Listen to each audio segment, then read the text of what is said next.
Welcome back. The last video, I talked about how unfocused this world is with no clear goals, no clear plans, and that has not improved. As a matter of fact, it seems to have gotten worse, and the messaging has gotten worse. On Saturday, Trump issued a 48-hour ultimatum to Iran, and that wasn't small. It was a serious ultimatum. There were real concerns that he was going to strike the major infrastructure of Iran, mostly their power systems all over the country, which really could have really caused havoc for the population for months, if not years.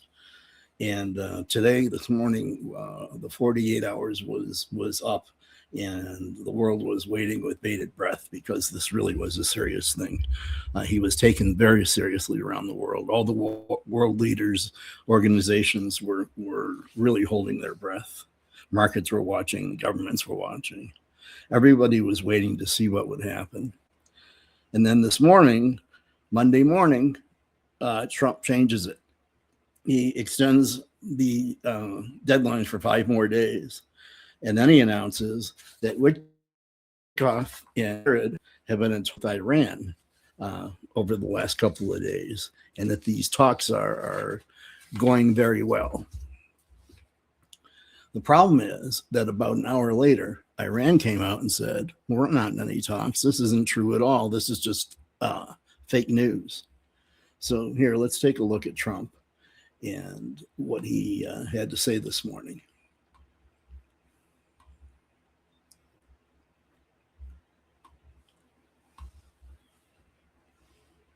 When it comes to productive conversations to end the war. We're going to have to get this. Sorry about the sound. We have had very, very strong talks. We'll see where they lead. We have major points of agreement. I would say almost all points of agreement. Perhaps that hasn't been conveyed. The communication, as you know, has been blown to pieces. They're unable to talk to each other. So we've had very strong talks. Mr. Witkoff and Mr. Kushner had them. They went, I would say, perfectly. I would say that if they carry through with that, it'll end that problem, that conflict. And I think it'll end it very, very substantially.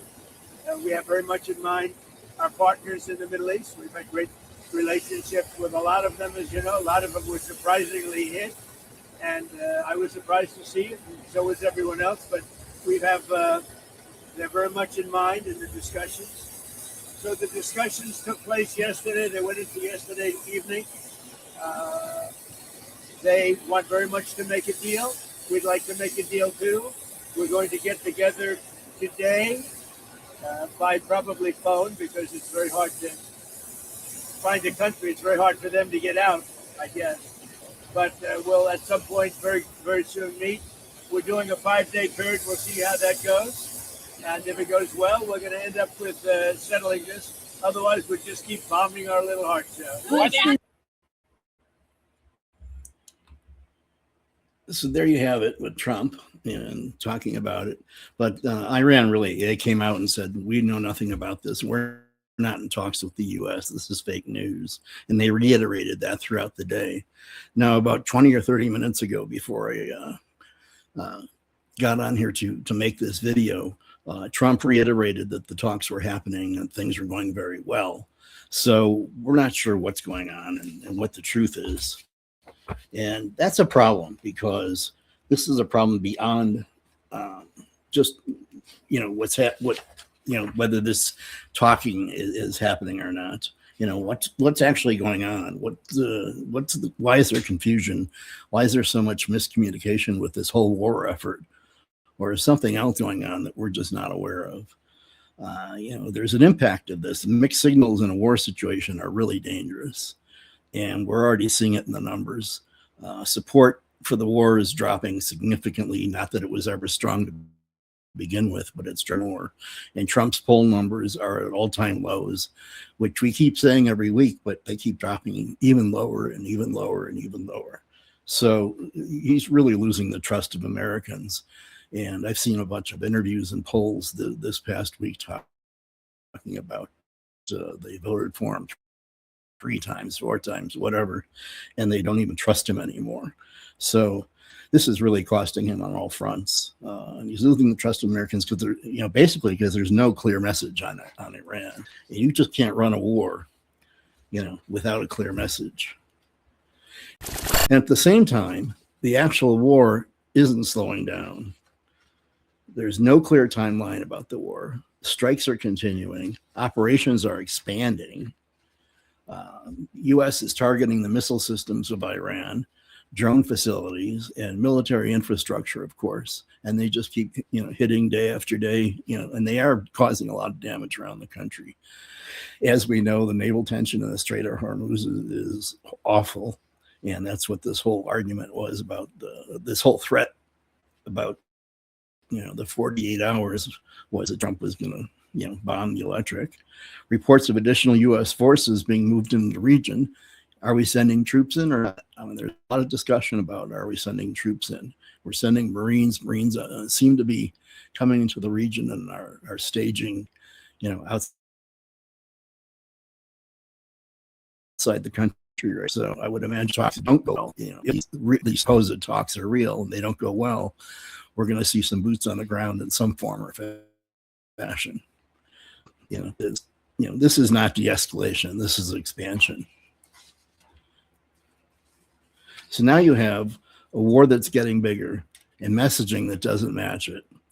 And the question the whole world is starting to ask is the United States government even telling the truth about what's happening? And that's a really big problem about U.S. credibility. And, is this damaging U.S. credibility, for years and years to come?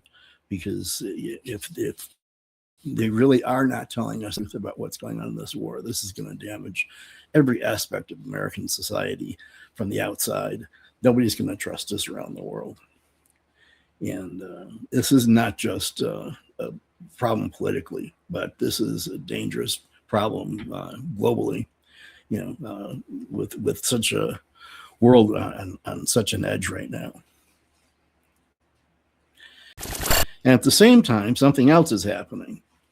Last week, Tucker Carlson, in a recent interview, got into a revealing exchange where instead of answering directly, he starts arguing over the question about Israel, of course.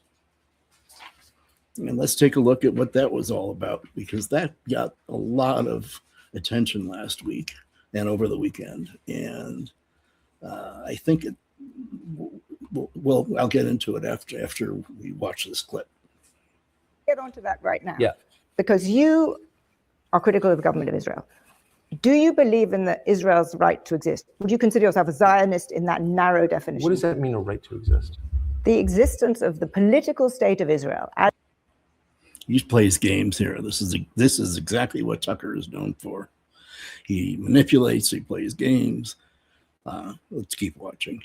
But it has a right. What does that mean? But you think it should continue in its existence as a state right now. So you do not agree with Iran, for example. Well, let me just ask, since you asked me the question, it's fair for me to get you to define the term so I can answer it. You've asked two questions. The first was, do you believe Israel has a right to exist? And the second question was, do you believe Israel should continue to go on as a nation state? No, she really didn't ask two questions. She really asked one question, and this is his manipulation that he does. And then he goes around and says, well, everybody knows that. And he twists these things around very good. He's very good manipulator. And those are very different questions. So I often hear the Having phrase, been created as a political entity in 1948, does it have a that right state to exist? Is that what you're asking?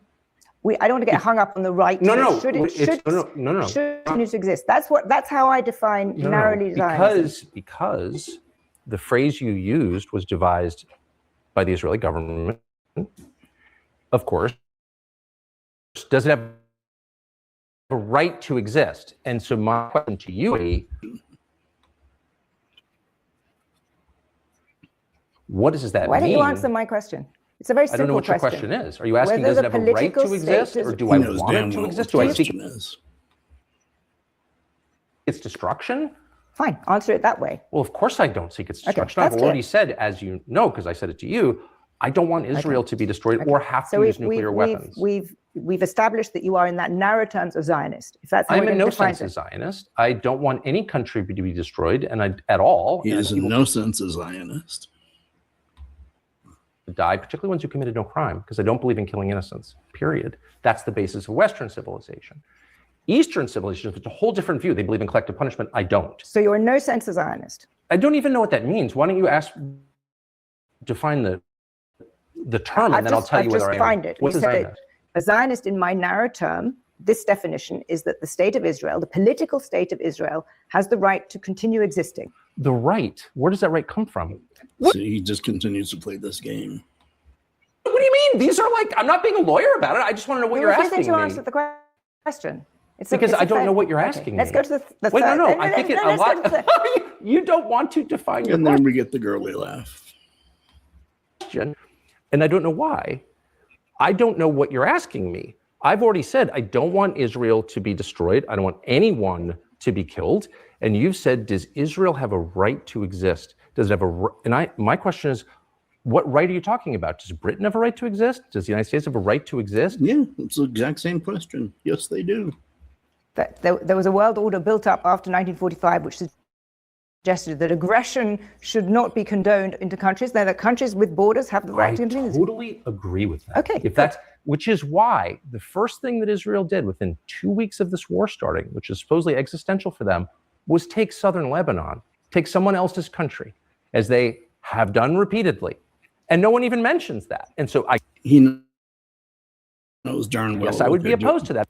He knows darn well why they went into southern Lebanon, to eliminate Hezbollah. That's, he knows damn well. He's just playing games. So anyway, that's enough of that video. And so he's just shifting the conversation. He keeps playing games. He's known for this, and this is what he does on his own show and manipulates and all that stuff. Really, he's clearly breaking from Trump, by the way, in this interview. He was talking at the beginning of the interview about how we should never have gone into this war in Iran, and then Trump had no business doing it. And of course, it's Netanyahu's fault because every other president has said no, but Trump had said yes. And yes, he's been to the White House, but Trump really blasted him a week or two ago. And that he is clearly pulling away from Trump and MAGA and the whole thing. And he's arguing that this isn't America's war and pushing a much stronger anti-intervention position. And he's been in this interview, which I can't play the whole thing. He was much more direct than before about his position, his isolationist position. And that's why more people, the talking heads and the politicos over the weekend are starting to talk about that he's positioning himself very clearly for a run in 2028, that he is going to run for president, very possibly not on the GOP ticket, or maybe some type of redefining part of it, but we'll have to see what the GOP does. But there's a lot of discussion about that he would go independent in some form or fashion and run some type of campaign that would look very much. There's a big comparison to Charles Lindbergh in the 1930s. Tucker's positions are starting to line up with a much more isolationist view, isolationism, and what Tucker is looking for is not the same thing as America First. And I know he claims America First, but America alone and America First are not the same thing. And that's why he's getting a lot of comparisons drawn to Lindbergh. Lindbergh was a leading isolationist voice before World War II, and he repeatedly blamed Jews in his speeches for pushing the United States towards war, which again was not the case. And we know what was pushing us towards war was Britain and everything else that was happening. So I'm not saying Tucker is anti-Semitic, although I feel he clearly seems to lean that way. But the way he's framing these issues, he's clearly creating a comparison very, very close to Lindbergh. All right. Now, this is not caused by what just happened with Trump, but it's happening at the same time. When leadership looks uncertain and messaging is uncertain and direction isn't clear, and we're in a war that we have no idea even why we're there or what we're doing there or what tomorrow looks like, it creates a space and somebody will step in to fill that space. And right now you have a war expanding and messaging that doesn't match it.